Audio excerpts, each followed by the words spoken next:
Welcome to Modern Aikidoist Podcast. I'm really excited to talk today about Jiyu-Waza and Randori because I love training them. They're very fun to train when you do them right, and I find them far more enjoyable than paired kata. They're very challenging, but that's part of what makes them enjoyable. They shouldn't be so challenging that they're demoralizing though, but more on that in a bit. Randori in particular is near and dear to my own heart because Randori is where all the skills of an Aikidoka come together. Jiyu-Waza and Randori provide the live training necessary to put Aikido techniques to work in a dynamic environment. Don't get me wrong though, paired kata has its place in the training spectrum and is most useful at the low levels to acquaint students with the basics of technique. If it were learning a language, kata is like learning the ABCs. Jiyu-Waza is more like learning vocabulary and grammar, and Randori is engaging in full conversation. I sometimes see paired kata done really fast and hard with the belief that it's recreating a reality. It really doesn't matter how fast you do your paired kata, it's still very limited in scope. The skills you build in Jiyu-Waza and Randori are far different and can't be built doing paired kata alone. A primary reason is that with paired kata, Nage already knows what attack is coming and already has the technique chosen to respond with. This does not reflect reality, yet most all Aikido demonstrations clearly show this exact same approach. It makes sense because demonstrations are meant to be impressive and good-looking. Real violence is not attractive looking and would not make it a good demonstration, which will attract students. It's the same reason movie violence is planned and choreographed and crafted to look dramatic. Training to follow choreography and training to deal with a rapidly changing and aggressive attack is a whole nother matter entirely. If you don't train against a live attacker or as close as you can get to one on a regular basis, your martial arts skills will not be suitable for self-defense. This is your personal choice, of course, but be aware how your personal choice affects your practice group and the art. Aikido appears to be largely stuck in choreographed patterns, which has fostered the reputation Aikido currently has as being not useful for self-defense. Let me set up the topic with an analogy that is fairly decent and will make sense even if you've not experienced it firsthand. If you went to learn how to fly, you would first go to ground school to study the mechanics of flight, the basics of airplane systems at the simplest levels, how to perform pre-flight checks, how to use the radio correctly and communicate with the tower, and many other fundamental aspects which lay the groundwork for learning to fly. Once you get a handle on those fundamentals, an instructor takes you up in a small plane and you start getting a feel for actual flying. You learn basic maneuvering at first, then learn takeoffs and landings and all the other different maneuvers and processes you need to know to be able to fly the aircraft. Initially, you'll practice everything you're shown under his close supervision. He's carefully watching everything you do and make sure any mistakes that you might make aren't serious. Once you start showing a decent level of ability, your instructor will ride along silently a few times and see that you can do all the aspects of flying without any help. The pre-flight, the takeoff, flying around, navigating, the landing, everything from front to back. At that point, or sometime right after that, you're given permission to fly solo. You're not a master pilot yet, but you're safe enough to practice on your own. The basic terms that they use in the flight school training are ground school, dual, which is flying with an instructor, and flying solo. The reason I mention this is that paired kata is much like ground school. It teaches some very valuable basics about Aikido technique and application, but it's nowhere near flying solo or even dual. Paired kata has its place in the training cycle, but how much of a place? Going back to the aviation analogy, it doesn't take years of ground school before somebody gets to go up in an airplane. It's usually only a few classes before you get to go up in a plane with your instructor. Granted, ground school continues as you learn how to fly. They go in parallel. Aikido is certainly no different. Any technique is best introduced and honed in paired kata, but that's only the first step. Taking it into Jiyu-Waza is an important next step. Also note that when learning to fly, students are not put into F-16s. They start in a small plane and work progressively up to faster and more challenging aircraft. The same progression is used in building skills to deal with a full-speed Randori. The fundamentals of movement and maneuvering can easily be studied at a slow enough speed for the student to comprehend and apply. As they get comfortable with them, the attacks can become faster. It seems, though, that paired kata appears to take up almost all of Aikido practice time, or a great portion of it. A major problem with kata is that it can be dead practice. People can go through the motions, kind of like dancing without any music. For the aviation analogy, it would be pushing on the pedals and operating the flight controls while parked on the ground. Sure, you do the same motions when you're in the air, but actually flying is not the same thing. I think this is a good point to clarify the definitions of Jiyu-Waza and Randori I'll be using for this discussion. Jiyu-Waza means free training, which is a pretty open term. Jiyu-Waza is a more open and free practice than paired kata, where variables are added in to get closer to realistic situations. The nature of the freedom can be defined for each exercise, and Jiyu-Waza can run a wide range from very simple to more elaborate. For example, let's say you were working a paired kata with two different techniques, the first being Ikkyo from a cross-handed grab and a Shiyunage from a same-sided grab. Students get fairly comfortable with the movements of each technique and they're doing them pretty smoothly. Now you would introduce a Jiyu-Waza where Nage offers a hand forward and Uke can choose which hand he grabs with and change the angle he approaches from. This free choice forces Nage to identify which technique to use, which one's appropriate, and alter his movement to adjust to Uke's approach angle. This is a small measure of freedom, with Nage only having two choices to worry about. But by doing this, Nage builds the skill of identifying the correct response as the motion is happening and not predetermining the technique before the attack starts. This is a huge skill to build and cannot be adequately built through paired kata alone. The pace of the Jiyu-Waza is variable, and you can have it done at any speed. The important aspect is to keep continuous movement. It is okay to make mistakes, but one must stay moving. From a technique perspective, it's useful to start with only a few attacks, and as students get better at dealing with those, then add more in. Ultimately, they should be able to effectively deal with a wide variety of attacks and at higher speeds.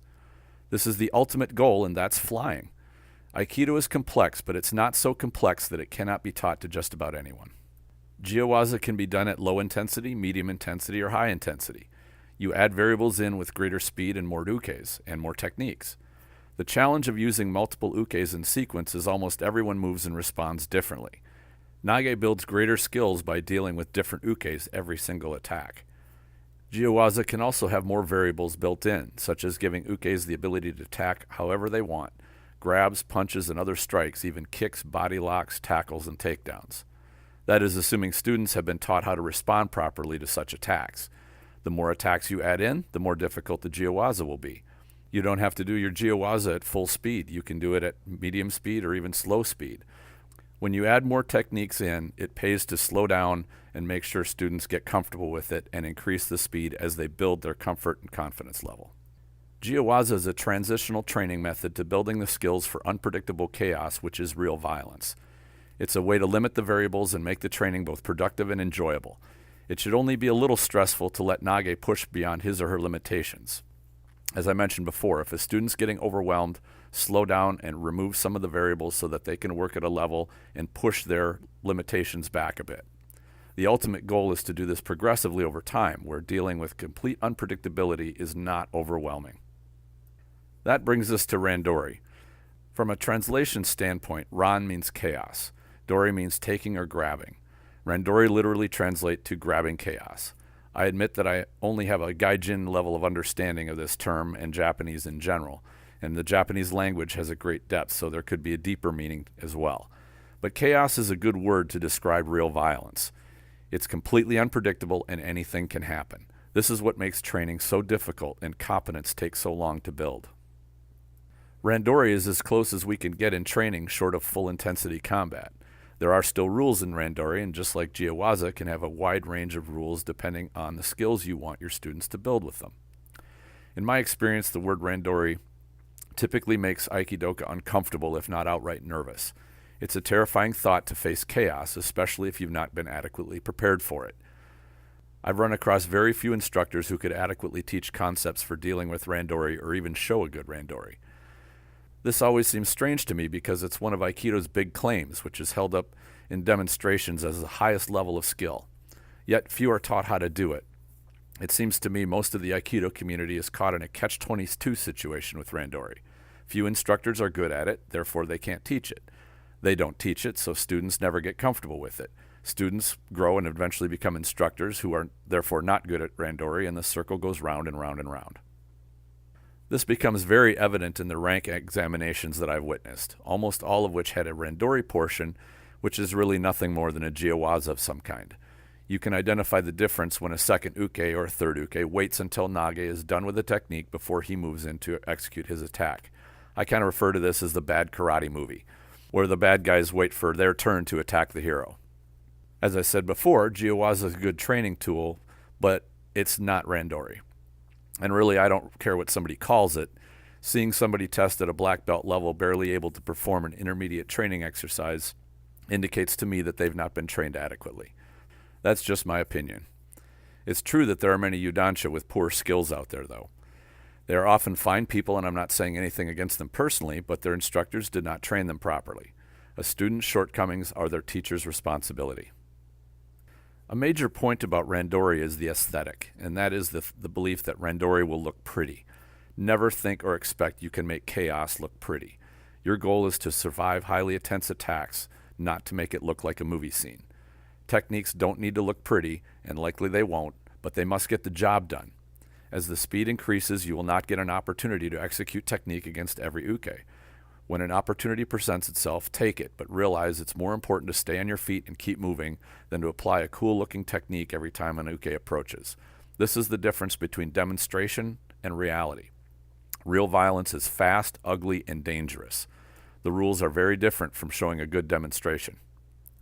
I think the lack of good Randori skills are a main contributor to the bad reputation Aikido has gradually earned since O-sensei's passing. Aikido demonstrations are generally so choreographed and sterile that they just don't look believable. Now, a demonstration is a demonstration, and I've seen even Marine Corps martial arts demonstrations look fake because they're obviously choreographed. The Marines are the real deal, and when it comes to hand-to-hand fighting, their art is very solid. But again, a demonstration is different from the real thing. As I said at the beginning, Randori is a subject very near and dear to my heart. In fact, it's probably my greatest interest within Aikido. To me, it's the pinnacle of what a martial art is supposed to be and the preparation for dealing with the chaos of real violence. It's fairly common for Aikido students to have Randori training not even start until they get to be about brown belt level or so. I think there are three major drawbacks to this approach, and maybe more. The first one is it paints the picture that Randori is so terrifying that they must have years of training to even start learning it. All this does is build a healthy fear of Randori in the student's mind, and fear is always a bad thing. The second is that it's a very simple concept to grasp, is you get good at what you practice and you don't get good at what you don't practice. If you don't practice Jiyu-Waza and Randori, how could you ever expect to improve your skills at it? Pretty simple concept. The third is having to reprogram a student's body to work on a different set of priorities than what they've gotten acquainted to doing a lot of paired kata. This is very difficult to do, to untrain what somebody has trained to do. It's far better to start training students properly from the beginning than have to go and rework them later on. The skills of paired kata, Jiyu-Waza, and Randori are different, but at the higher levels they merge together. Start the student on ground school, but get the students in the air early in their training. These skills should be trained in tandem. I've spent more than 10 years now working up a full curriculum for training Randori from the ground up. This means starting from day one with new students. Fear is counterproductive to teaching, and many Aikidoka I've talked to about Randori seem to be afraid of it to some degree. It's human nature to be afraid of the unknown. That's why I like to start on the fundamentals of movement and how to successfully maneuver and navigate multiple attackers early on in a student's training. It can be done successfully with brand new students when you show them clearly what they should do. If you never build the fear, you will never have to painstakingly tear it down later. If you provide clear instruction and training which is built on solid fundamentals and builds in layers where students can both understand and execute, they will build both skill and confidence. Then Randori is fun. My students love Randori training. There is a method to Randori and a process for learning it. That's the good news. The bad news is that paired practice does not acquaint you with those skills. Jiyu-Waza is better, but it's still incomplete for building all the good Randori skills you need. Excellent Randori skills should not be rare in the Aikido world. I'd love to hear your comments of some of your favorite Jiyu-Waza or Randori training, so feel free to leave a comment below if you're listening to this on YouTube, or you can come to the Facebook group Aikido the Martial Side and put up a post. I always love hearing about people's good training experiences. As always, if you like this podcast, please give a thumbs up, comment, like, and subscribe to the podcast. I deeply appreciate your support. Enjoy your training.